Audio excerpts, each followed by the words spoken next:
Hello everyone, once again, this is Brian Goulet of the Goulet Pen Company and Ink Nouveau, and you are watching another episode of the Goulet Q&A. This is a question and answer session where I take questions about all kinds of different topics related to fountain pens, but this week specifically is about inks. I know inks themselves is not a proper term. Technically, ink is a liquid and it should not be pluralized.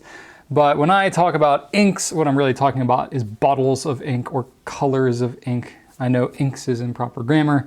No one actually pointed that out to me yet. I'm kind of surprised, but you know, I had already posted it last week, and so I was like, ah, shoot, well, I had the wrong grammar, but oh well. So what I'm talking about is different types of ink to be used in fountain pens. That's the whole point. And I posted some questions, or the topic, you know, 2 weeks ago on the 4th Q&A. This is the 6th one now. And I got so many questions, I decided to make it up a two-parter. I was originally going to have a two-parter kind of back-to-back right away, but we ended up getting slammed with all kinds of new stuff last week, and I got caught up in all kinds of other daily runnings of the business around here. So even though my original intention was to do the part 2 of ink Q&A kind of rapid fire, like a couple days after, and kind of have it in between the normal Friday postings, it ended up getting pushed back. So here I am sitting on a second Friday with the theme of ink yet again. But even still, I have so many questions left over, I know I'm not going to get to them all. So I should probably move on and just go ahead and start taking some questions. So that said, first question I've got here is from Jude R on Facebook. If you fill your converter with a particular ink, use it some, then decide to switch colors or brands, should you dispose of the ink in the converter or put it back in the bottle it came from? That's a good question. I know especially when I was starting out in fountain pens, ink to me was such a very precious commodity. Ink is not very cheap. Some of them can be quite expensive. And if you fill the converter all the way, write with it a little bit and kind of change your mind or want to change colors or whatever, you can dump it back in the bottle. Really, as long as you're maintaining your pens regularly, there's not too much of a problem with doing that. Technically speaking, there is contamination that could happen because as your pen is going about, moving about the world, you could get paper fibers in there, you can get dirt, you can get dust, you can get all kinds of other things that can get up on the pen. And as you're dumping it back out into your bottle, technically you are contaminating that bottle with all that kind of stuff, and over time could make the ink kind of gross. It's a kind of thing like you gotta decide what you're comfortable with. If you are worried about absolutely maintaining the integrity and the cleanliness of that ink, technically you probably shouldn't dump it back in there. But if you have a real habit of just using a little bit out of your converter and having a ton of ink left over, you're really gonna dump that every time. I would say if you over time you'll learn your habits of the way that you like to write, and if you like to sample a lot of different inks, maybe don't fill your converter all the way. That way you don't have as much to dump. That's just kind of my thought. So anyway, generally speaking, technically, it may not be best to do that ongoing. However, I've done it myself a lot. I still do it to this day a lot of times. If there's a little bit of ink left in there, I won't bother, but generally I don't have a problem. I haven't personally seen any problems as of this point from me doing that. So do whatever you feel comfortable with. Arika C on Facebook said, the swatch of DaiReborn's Rouge Hematite puzzles me. Why does it look sort of brownish green when the ink is actually a bright red? I wouldn't have bought it based on that swatch, but it came with a past ink drop I was picking up, and I ended up loving it. It confuses me because your swatches are usually so accurate. Well, the swatch is accurate in this case too. It really does have that brownish gold sheen on the swatch. And it is very puzzling. And what's really interesting is that you can actually take that ink, soak it in a Q-tip, and you can swab it on a really absorbent paper and it'll be bright red.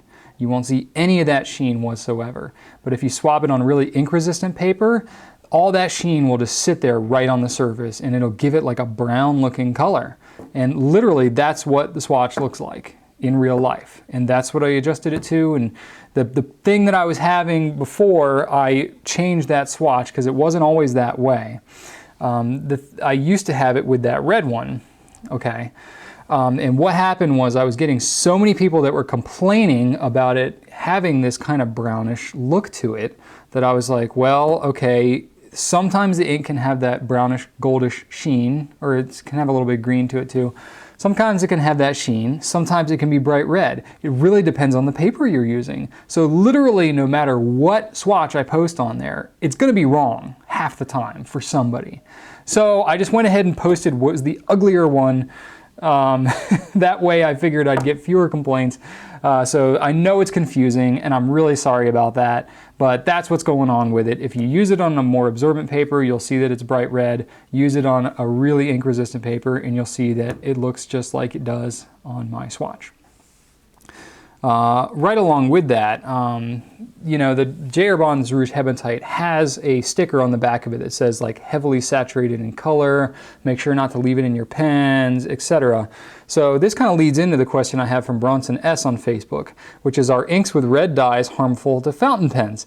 I was visiting a local pen shop and the shopkeeper did not recommend putting inks with red dyes in fountain pens. I enjoy writing with red inks like Noodler's Red Black, so I would hate to have to stop using them. Aloha from Hawaii. Well, aloha to you, Bronson. You know, every now and then I get people that say, oh, I went to a local pen shop and they told me that all Noodler's inks are terrible, or all red inks are terrible, or you should never do this, that, and the other. And, you know, I just haven't found that to be true. That's an overgeneralization pretty much every time. Whenever you say, oh, all red dyes are harmful, that to me is kind of a lazy statement. That's like saying that, you know, you should never drive a car because all cars get in accidents. Well, just because all cars could get in accidents doesn't mean that they all do. So it's the same kind of thing with red dyes. I mean, technically, if you're talking about red dyes and not just red inks, there are red dyes in like just about every ink color out there. I mean, think about all the purples, a lot of the blues, anything red, anything with orange. So you would be ruling out a lot of different colors if you wanted to avoid red dyes altogether. Now, I think it is commonly talked about among the fountain pen community that red dyes tend to stain a little bit more. They tend to be a little weaker in terms of the dye, in terms of how UV resistant they are and fade resistant and things like that.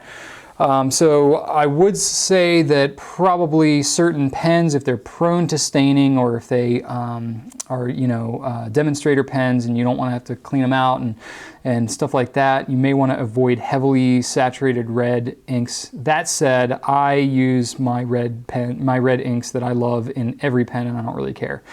So I would say if you really want to be paranoid about it, don't use red dyes. But I think you'd be missing out on a lot of great colors if you were to do that. If you are using red black and you're enjoying it, just go ahead and keep on using it. So Jim on Ink Nouveau said, Brian, you've in the past mentioned ink colors and at least alluded to brands you like, but what are some of the inks you don't like that could be on account of color, nib creep, poor flow in your pen's brand, etc.? I don't really have any brand problems, to be honest with you. I carry and have tried just about every ink brand out there. Not all of them, but the vast majority of them. And I don't really have any aversion to any brand. There's certain brands that I like more than others. Some brands, you know, generally my preference is towards stronger, bolder, more saturated colors. You know, if they're weaker colors, I tend to use them for specific reasons like shading and italic nibs or flexing or something like that. But I don't really have any strong preferences for or against brands necessarily. I tend to look at colors more on an individual basis. That said, I tend to lean towards more you know, saturated brands like Noodler's, Diamond, you know, Private Reserve, things like that. So which color, for me, mainly it's about color. Nib creep doesn't bother me at all. Poor flow, yeah, I don't really use the Pelikan 4001 series inks because I find them to be very dry. If I have a really wet pen that I'm trying to tame, I may throw that in there. So, you know, but I have no problem with Pelikan as a brand. In fact, a lot of times when I get people asking for a drier ink, I will recommend Pelikan 4001 all day long. I just tend not to use that line of inks very much. But the thing that really just turns me off to any ink is the color. I'm all about the color. That's what originally appealed to me about fountain pens in the first place, was the color. That's why I called my blog Ink Nouveau, was because to me it was all about the ink. So colors that I really am not crazy about: platinum red, lamy red, Omos red, diamond brilliant red. Basically any of those pale pinky reds. I hate pinky reds. They're just not for me. Some people like them, but I find that there's just way too many of them out there. And I think you need maybe one or two out there, but this seems like most brands have some kind of pinky red, and I just don't understand why. Weak browns, Diamond dark brown, Noodler's Burma Road brown I'm not crazy about. Not super crazy about Noodler's Rome Burning, except that it's got some cool properties when you wash it and the purple color comes out. That's kind of cool, but in general, not crazy about kind of that shade of brown. Weak oranges, pinky oranges, Diamond Peach Haze is really not my favorite. Noodler's Summer Tanager is not my favorite. And then really fast drying inks, I'm not a big fan of. You know, those are really formulated more for lefties or for people that need the ink to dry really fast, but they tend to feather. The way that they dry so quickly is they absorb quickly into the paper, but they feather and spread a lot more than regular inks, so I tend to avoid those altogether, unless I have a specific need for that, which I rarely do. That's about it. I've got some other preferences too, but that kind of nails a bunch of them. I'm also not a huge fan of purpley blues, you know, kind of that, you know, the one I'm going to pick on the most is Pelikan Edelstein Sapphire. There's nothing wrong with the color, but it was speculated before that ink came out that it was going to be like this, you know, deep jewel-like blue color, which to me sounds like a diamond majestic blue, like a deep dark blue, but it really is kind of just this regular royal blue with a, you know, purple tinge to it. And I just find that there's a lot of royal blues with leaning purple out there, and I'm just not that big into that. Okay, Heath C on Facebook, what are the most popular basic ink colors for everyday writing? A top 5 or 10 would be great. So when it comes to basic colors, you know, I tend to think most people are writing at work want safer colors. So I have some recommendations here based on, you know, different color categories. So for some black inks, I've got Noodler's Black. That is really, really popular. Heart of Darkness is also really, really popular. And Aurora Black is also referred to many times. Lamy Black is actually surprisingly popular as well. For blue blacks, that's another really popular one. Waterman Mysterious Blue, that was formerly Waterman Blue Black. Noodler's 54th Massachusetts, that ink has been incredibly popular ever since it came out. Noodler's Blue, or sorry, yeah, well, Blue inks, sorry, Noodler's Blue, I've always liked that one. Noodler's Liberty's Elysium, that's one I helped to formulate and I'm affiliated with, so don't go buying it just because I said so. You know, just look at it as any other ink, but that's really popular. I love that color, great shade of blue. Pilot Iroshizuku Azagal is very popular, and Konpeki is another Iroshizuku that's very popular. For brown, brown's another kind of popular, you know, work appropriate color. Diamond Chocolate Brown, one of my favorites, dark brown. Noodler's 41 Brown is incredibly popular. And then red inks too, believe it or not, are pretty popular. So I have Diamond Red Dragon, Oxblood, and Matador. All three of those are very popular. Dark, rich browns, or sorry, reds. Great colors. You know, there's other ones too, oranges and purples and stuff like that, but I think those will really get you going there. Okay, Yianni P on Facebook, how does one get Noodler's inks, for example, Noodler's Black and Liberty's Elysium, off one's hands? Well, you're asking specifically about Noodler's inks and a couple of inks in particular there, but I find that, you know, it's not one particular brand, but pretty much if you're getting ink on your fingers, it's going to tend to hang around a little bit. A lot of inks just across all brands will want to stick on your fingers a bit. First thing to do is just wipe it up with a paper towel or some tissue or something that you have handy if it's a fresh stain that you get on your fingers. Then, you know, just try washing your hands with regular soap. A lot of times that will get most ink stuff off of there. Some quick around the house or around the office products that you could use. Shampoo works surprisingly well to get a lot of that stuff off, and hand sanitizer too also tends to work pretty well. You know, like an alcohol-based hand sanitizer. Those work pretty well for most inks. There are a couple of products out there like Amodex, Ink Nix is another one I've heard of. There's some other ones that I can't recall off the top of my head, but that are worth looking into as well that people use. I've never used those ones personally, but I've heard success of people using them to get certain inks off your hands. Beyond that, you know, I really wouldn't worry about it too much. You might have a little ink on your hands, and it's just kind of a point of pride that you can have about being a fountain pen user. I personally don't go through any effort more than washing my hands to get ink off it. As you've seen probably in many of of my videos where I have hand shots, I have ink on my fingers all the time, and I'm perfectly okay with that. But it may be more acceptable in my line of work than in yours. So hopefully that helps you out a little bit anyway. Leslie H. on Facebook, do you recommend shaking the bottle each time before use? That is a great question, and I get asked that a lot. And it really, there's two camps that tend, people tend to fall into. Either some people are like, yeah, shaking is great, no problem whatsoever. Other people just have this mentality that shaking a bottle is absolutely unnecessary and you should never do it, and it's how would you even possibly think about shaking it?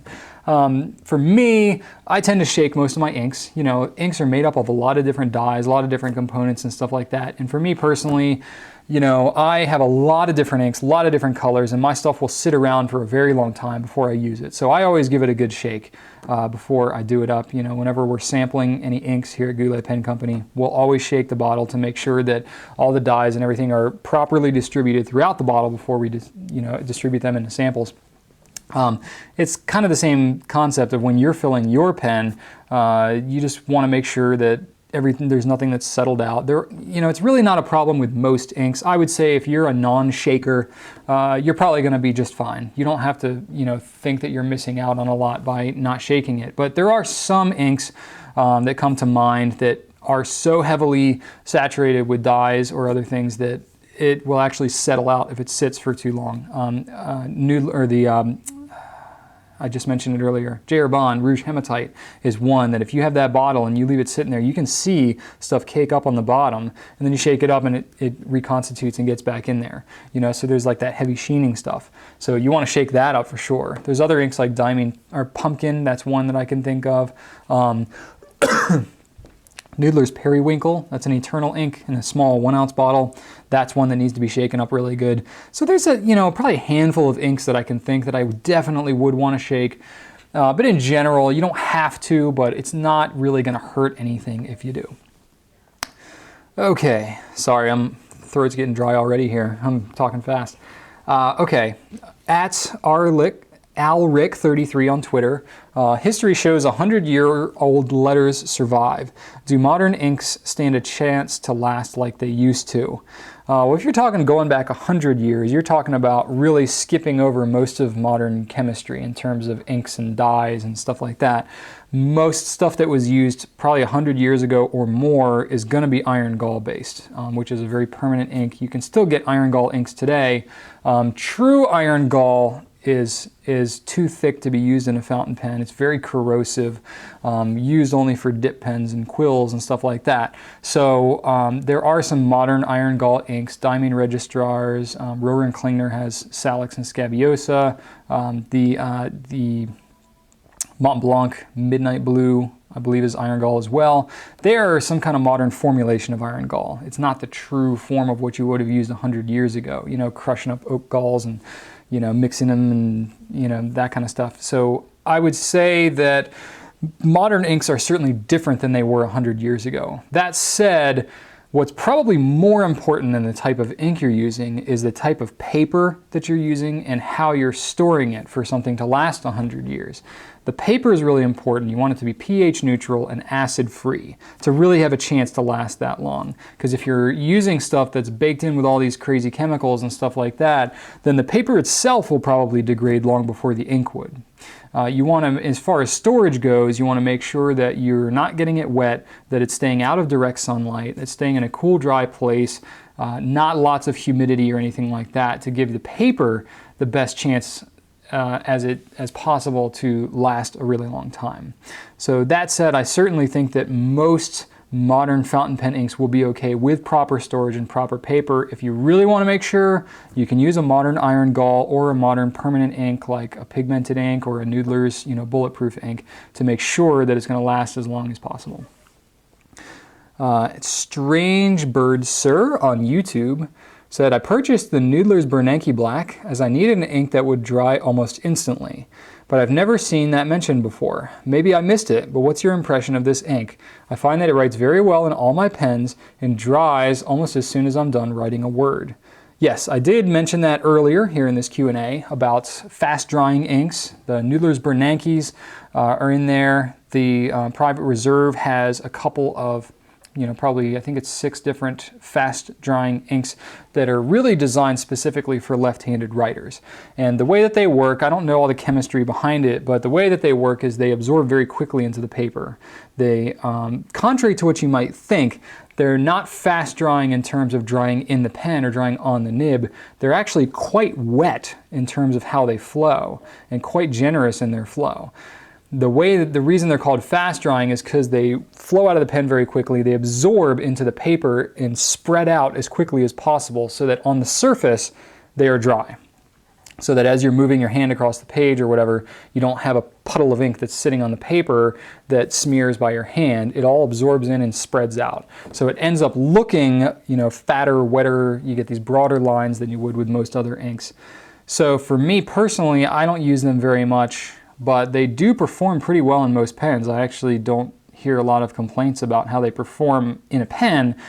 People who are unaware of how they perform on paper may have a problem with how much they absorb and show through on the back and feather and stuff like that, but that's really a personal preference thing. It might vary based on the paper and the nib that you're using and stuff. So that's kind of what's going on with them. But they're, again, they're made for lefties, so I think a lot of people tend to just kind of not use them very much. So at MobyProf on Twitter, which inks are especially good for drawing? I'd like an ink that washes well and also leaves a good line intact. Okay, so you are exploring into a whole new world and opening up Pandora's box when it comes to fountain pen inks, which is ink washing. And there's no one that I know who knows more about ink washing than Jamie Grossman from Hudson Valley Sketches blog. I would definitely check out Jamie's blog. She knows a lot of that stuff. She has blogged a lot about ink washing, mixed media, all that kind of stuff. That is a whole world of which I have barely just kind of peeked into. It's not anything that I've done myself a lot to a great degree, but what I can say is that most of the rules of how fountain pen inks work will go out the window when you enter into this ink washing world. Some of the properties and various things that are appealing about how ink is used for typical fountain pen stuff and maybe a work setting or personal journaling or something is really not that important of a consideration for the ink washers.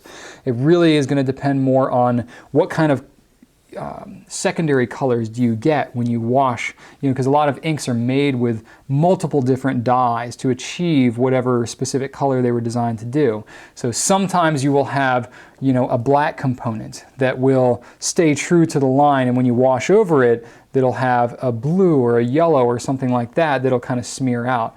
And some of the most impressive artwork that I've seen has been with fountain pen inks that people have washed different things, and we've ran some ink drop contests in the past where people have done some amazing artwork with ink washing and different things and getting incredible colors that you would never think would be components in certain inks. So I think you'll need to really experiment. Check out Jamie's blog. She has done just a lot of stuff on there. I personally can't say like, yes, this ink will be perfect for what you need. It's really, depending on the kind of artwork you're doing, you're just gonna have to play around with it. ELH93 on YouTube said, what's your favorite ink for a demonstrator? Also, what inks do you think work better for demonstrators and what should be avoided? Okay, so my favorite ink for a demonstrator, I personally don't really choose inks for a demonstrator any differently than I do a regular pen. For me, the ink matters what it looks like on the page. I know a lot of people will kind of play with the ink in a demonstrator. That's part of what's cool, is to see how the ink kind of flows around in there, and it is neat. What I will say is the ones that tend to be most impressive, I guess, in the pen will be the ones that are less saturated in color. Because if you think about it, the more saturated it is in terms of the dye, in terms of how dark the color appears on the paper, the more it's just going to appear like plain black liquid or just really, really, really dark, opaque liquid in the pen. And you're not going to be able to see all that much going on with it. If you've got a lighter color like yellows, reds, oranges, some lighter purples and things like that, you're going to see a whole lot more of the color in the pen as you're kind of sloshing it around, and that may kind of make you feel good and stuff like that. But then it's going to be a little lighter on the page. So it really depends on what you're going for there. As far as what should be avoided, I mentioned earlier about some red inks maybe that might stain. Some permanent inks, anything. It's not a steadfast rule about permanent inks being bad, you know, in demonstrators, about staining or anything. What's really interesting is, and this kind of leads into another question. I'm actually surprised I didn't get this question, but I'll go ahead and address this. But people have asked me, for our ink samples, the Goulet ink samples. Sometimes you'll have an ink that you'll shake it and the ink will just run off the sides and collect right at the bottom and no problem. Other times you'll have an ink that will kind of flip upside down and it'll really cling to the sides of the vial. And I honestly have no idea why some inks will cling and some inks won't. And it really kind of varies. Like some of the ones that don't cling at all, like Noodler's Black, doesn't cling at all. It just runs right off the side. Noodler's Bay State Blue clings like a champion. You know, so that's a general rule. If you have an ink sample of any ink that you're looking at, if it's clinging to the side of that vial, you can bet it's going to do the same thing in your pen. I think it's going to depend mainly on the type of plastic that's used in the pen and stuff like that, but I don't know. For demonstrators, I don't think it varies all that much the type of plastic that's used. I know there's like thousands of types of plastic out there, so I can't really speak about every pen that's out there, but generally speaking, if you've got a really clingy ink that will cling to the side of a sample vial, it's probably going to do the same thing in your pen. So those you may want to avoid. Not that you shouldn't use them, it's just going to be a little tougher to clean them out. It may require you to actually take the pen apart, use a Q-tip to physically kind of swab it out to be able to get it all. And it's not that you can't do that, but it's really a pain if you change inks a lot like I do. So I tend to avoid inks like the Bay State inks, some red inks and stuff like that in my demonstrator pens, just because I don't really want the hassle of having to clean them out. Peter D on Facebook, what's the best use for a yellow ink? I have a couple of old Schaefer script cartridges and they're too light to be used to highlight or underline. Is there any way to mix them with a blue or purple to get something like Noodler's Avocado or Diamine Evergreen? Certainly you could mix them. Honestly, I don't know why they make yellow ink, most companies, because a lot of them are too light to really be able to do anything with. I mean, I guess you could use them as highlighters, but they don't really pop as much as highlighter inks do. And you can get specific highlighter inks. I know Pelikan's got a couple, Private Reserve has Chartreuse, Noodler's has several different highlighter inks that you can use. So for that, it's not even really the most ideal purpose. I honestly don't know why there are some really pale yellow inks. They're not that useful. Ink mixing probably would be the most sensible way to use them other than highlighting, and you could certainly mix them. If you've got old Schaefer script ink, I don't really know what kind of results you're going to get mixing them with newer inks and stuff like that. You could just experiment, and what the heck, what have we got to lose? You could certainly mix them with other colors to, you know, achieve whatever you desire. You know, if it's a pretty true yellow color, you could just go with like a CMYK type format and get, you know, the rest of the, you know, CMYKs. And I haven't done a lot of CMYK mixing, so I can't even rattle them off the top of my head like I should right now. But you could certainly go that route and use them for mixing, sure. Robert M on Facebook, so why can't Noodler's inks be mixed with one another to achieve darker or lighter shades? Or special reserve ink mixing? Curious as you sell ink mixing kits. Okay, Robert, I think you're getting a couple of things confused here, and I don't know what special reserve is. I'm assuming you're talking about Private Reserve, which is the brand, a separate brand from Noodler's altogether. Private Reserve, you can mix their stuff, with the exception of a couple of inks they have, like their Invincible ink and some of the newer like chromium inks they've come out with. You can mix all of those, because I believe that's kind of Private Reserve's thing when they first came out, was that you could mix all their colors and get whatever you want. The ink mixing kits that I sell are the mix-free, Platinum mix-free kits. And Platinum actually came out with a series of colors that were all meant to be mixed with each other. There were 9 different colors, and you could mix them 50-50 or to whatever ratio you wanted to get a host of whole different colors. So you're asking specifically about Noodler's. Noodler's inks can be mixed with each other. They absolutely can. Not all of them, because Noodler's has such varying properties in all their different inks. The only ones that you really want to avoid mixing are the Bay State inks with anything else. You can mix the 3 Bay State inks with each other, but the formulation of those is very different from everything else. If you got some of the wilder inks with different properties like Whaleman Sepia or Kung Na Chang or any of the Russian or UK inks, you may get some interesting characteristics if you mix those with other traditional fountain pen inks. But all of the standard Noodler's inks, like Noodler's Red, Noodler's green, Noodler's brown, you know, stuff like that. You can mix all those. They're just standard inks, pH neutral, all that stuff.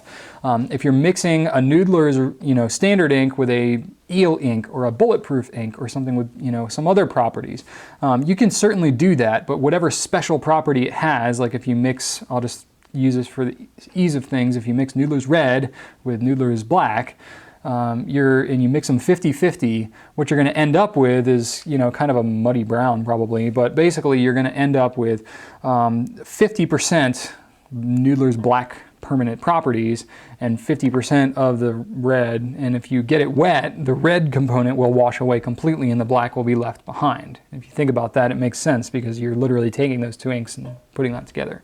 So that's pretty much how that goes. Ink mixing is kind of a whole other world of things, and there's a lot of experimentation, and you can never be 100% sure what's going on because you don't know all of the chemicals that are involved in these inks because it's proprietary information for each of these companies. But just to clear up your question there, you definitely can mix those inks. I know I'm reaching towards the end of my time here, but I got a few more questions. I would really like to know the difference between the different Noodler's black inks, especially black, Heart of Darkness, and Borealis black. Bernanke and Polar blacks are a bit more obvious. Yes, you may have noticed that Noodler's has more black inks than any other company. There are a ton of black inks out there in general. You could ask, why are any of the black inks different from each other? I think it's different formulations, possibly different chemicals. There's some that have different properties, like if you have, you know, the Polar black is, you know, freeze resistant and also lubricated. Bernanke is a fast drying black. So those are pretty obvious. Noodler's black, Heart of Darkness, Borealis black, they're all permanent. Noodler's black, there's a black eel as well, which is the lubricated version of Noodler's black. The whole eel thing, the whole lubricated thing, that's if you have a piston filling pen. That's not easy to take apart. It's a lubricated ink that's made to lubricate the piston seal as you're operating the pen to keep the pen operating better, longer. But black and Heart of Darkness, honestly, I can't tell you like there's a great difference between the two. They're very close in color, very close in property. All I can say is that some people have better luck on some pens in some papers with one or the other. I personally have used both. I like both, and I find them both great. They both work really well on most papers, most inks. They tend to do really well drying quickly. In certain papers, they tend to do well being permanent. They tend to do well in resisting feathering and bleeding on cheap papers. So you know, try a sample of both and really see which one works better for your specific needs. Otherwise, you probably won't go too wrong with one or the other. I think black tends to be more popular, probably just because it's available in a 3-ounce bottle and a 4.5-ounce bottle, whereas Heart of Darkness is only available in a 4.5-ounce. So you got to be pre-committed with Heart of Darkness. Borealis black, that was actually one that was created by Nathan to be very wet writing. I don't know specifically how that one compares to the lubricated Noodler's black eel, but I believe that one was created to mimic Aurora black. Aurora, Borealis, you know, play on words there. So that's kind of where that comes from. It's a little wetter writing black. So Borealis black is also a very nice black. So it's worth a shot.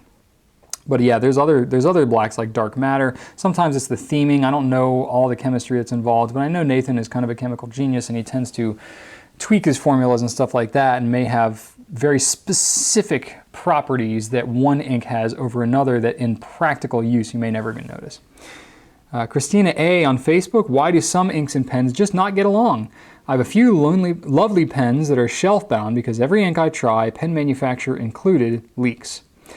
Well, if you have pens that every ink you're having problem with, I would look at the pen. That's what I would suspect. There's something wrong with the pen. That's my general rule is when someone says, I'm using this ink in this pen and it's causing me problems. The first thing I say is, well, have you tried that ink in any other pen? Have you tried that pen with any other inks? Let's try and get some variables out of the equation here. If you have a pen and every ink you try in it, the pen is leaking, it's probably the pen's fault and not the ink. Likewise, if you have an ink and it's causing you trouble in every single pen you use, it's probably something with the ink. So that is a general rule. Just try different combinations of things and see if you can notice any patterns to try to narrow down, is it the ink, is it the pen, what's going on here.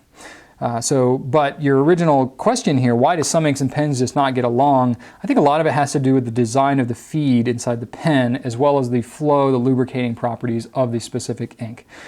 you know, again, there's a little bit of mystery surrounding all this because we don't know necessarily all the scientific details of how the pens are designed. We don't know all the details of the chemistry behind the inks. So sometimes it's just a certain ink will not work in a certain pen the way we want it to, and we just have no idea why. And honestly, sometimes that's what it boils down to. Whenever I get emails or questions or phone calls or whatever about that kind of stuff, I always try to narrow down as many options as possible before I jump to that conclusion. But honestly, sometimes it just boils down to I have no idea why, but just that ink, just don't use it in that pen because it just doesn't seem to work. So there you go. I know that doesn't completely answer your question, but it's the honest truth. And since I'm running out of time here, I had a couple more questions, but I'm running out. So I think that'll just about cover it. Maybe I can do more ink stuff. I'm sure I can pepper more ink questions in with future Q&As, but that should pretty much cover the full gamut of things for at least hold you off for a little while about inks. I've got 2 Q&As now that are completely focused on ink, and this one ought to do it for you here. So next week is going to be October 4th. That's when I'm going to do it again. And I don't have a specific theme in mind, but I could make one up on the spot. Let's see here. Let's see. Do I want to make one up on the spot? Tell you what, I'll just leave it open format again. I don't want to make one up on the spot and have it not be great. I want to think about it. So I just came off of a couple of themes here. That was great. Worked out really well. I'm going to go back to an open format. Any questions you have, I've got a backlog of some other questions that I can always get to. But if you've got any questions about, you know, probably not any questions about inks because I just answered a ton of them, but if you got any about any pens, paper, that kind of stuff, you know, please go ahead and ask them for the October 4th, which will be episode 7, and I will answer them to the best of my abilities within my time frame. I tend to try to stick to a half an hour. I can go a little longer if I need to and I see pertinent questions, but and then maybe the next week I'll introduce a theme again. So thank you so much for sticking around on this video, episode 6. I appreciate all of your questions. If you got any questions for the next Q&A, you can leave comments on this video on YouTube. You can leave it on my blog on Ink Nouveau under this video's posting. You can ask it through Twitter with hashtag GouletQA, or you can post it on Facebook whenever we ask for Q&A questions. Or you can also email through orders@gouletpens.com. Lots of ways to reach us there, and I can always try to compile everything and get them up, and if I don't answer your questions, I'm really sorry. It's because I've got a lot of questions that are coming in and I'm trying to stick to you know, as many as I can, but you know, I could probably go on for 3 days talking about all this stuff, but I will limit myself. That said, I'm over on time again today, and so thank you so much. I appreciate you watching, and as always, right on.